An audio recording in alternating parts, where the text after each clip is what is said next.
What's up guys, Chipset from Chipset Reviews.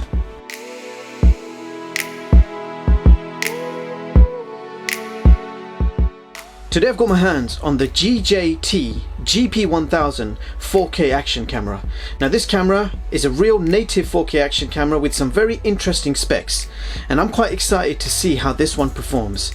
So this is everything you get in the box, beginning with the user manual. You also get a whole bunch of accessories and extras which can be quite useful to mount this camera to different surfaces such as poles, helmets, bicycle frames, bicycle handles, etc.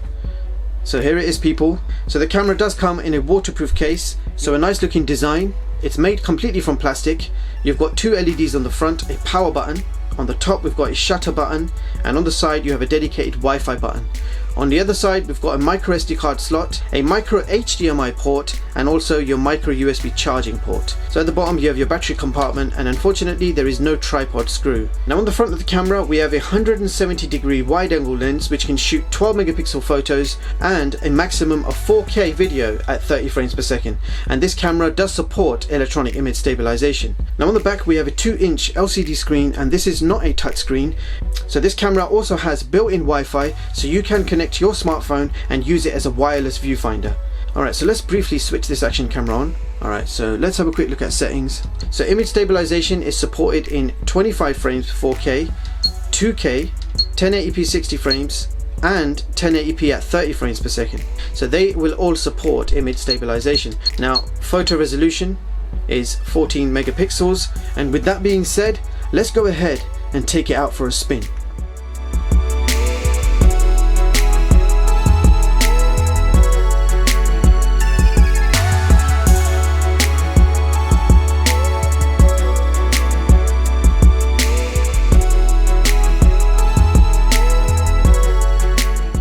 So I'm out and about. I've got the brand new GJT action camera, 4K native. So we are currently shooting in 4K at 30 frames per second, and this is what the quality looks like. Now I believe there is no electronic image stabilization while shooting at 30 frames per second.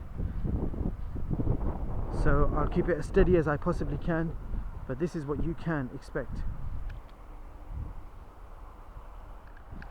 So we're shooting 4K at 25 frames per second, and this is what the quality looks like. Image stabilization is on.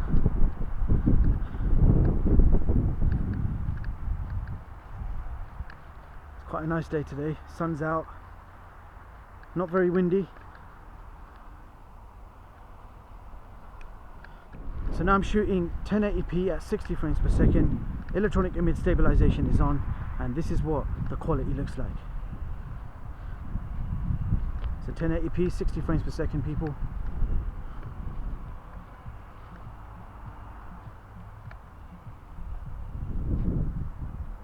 So now we're shooting 4K at 25 frames per second with electronic image stabilization on, and we're going to do a quick running test. So here we go. So I'm running, or jogging rather, and I'm hoping for good stabilization. This is what it looks like. I haven't got the scooter with me today, so we're going to have to settle with a running test instead. Quick running test in 1080p to see what it looks like. I do not have the Xiaomi scooter with me, so we're going to be settling with the running test today. So here we are, light jog. This is going to test out.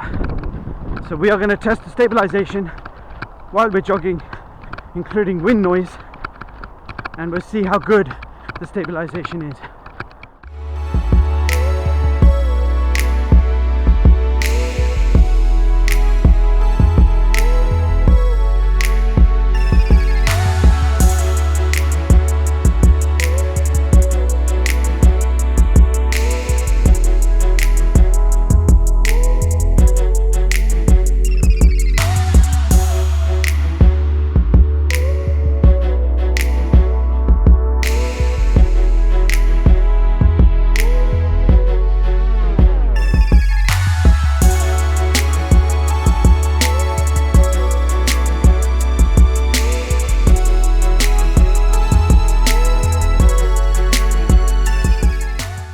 There you have it guys, that was the new GJT GP1000 4K action camera. So here is another native 4K action camera. Now you have the same Panasonic image sensor as found in the Akaso V50 Pro, which is currently my #1 camera on my charts, hence image quality of this camera is great. However, you have the same chipset as the Xiaomi Mijia, and with that comes the same issues I found in the Xiaomi Mijia, which is electronic image stabilization was not the smoothest. Every now and then it would slightly jump or flicker, and no external mics were supported and wind noise was apparent.